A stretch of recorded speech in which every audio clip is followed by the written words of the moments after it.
आम्ही राज्यातील शेतकऱ्यांसाठी कर्जमाफी योजना राबविण्याचे आश्वासन दिले होते।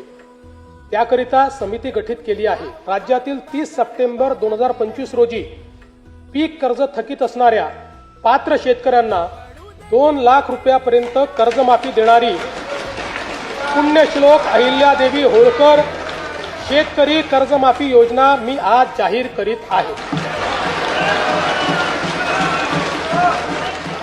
जे शेतकरी कर्ज घेऊन नियमित परतफेड करतात अशा शेतकऱ्यांना प्रोत्साहन देण्याच्या हेतूने नियमित कर्ज परतफेड केलेली असल्यास अशा पात्र शेतकऱ्यांना 50,000 रुपयापर्यंत प्रोत्साहनपर लाभ देण्यात येईल।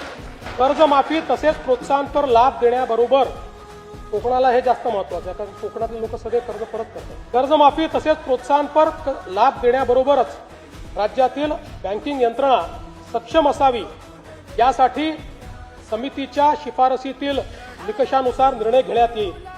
शेतकरी वारंवार कर्जबाजारी न होता त्याला कायमस्वरूपी कर्जमुक्त करण्याचा शासनाचा संकल्प असून याबाबत समितीच्या शिफारसी अनुसार दीर्घकालीन उपाययोजना करण्यात येत आहेत।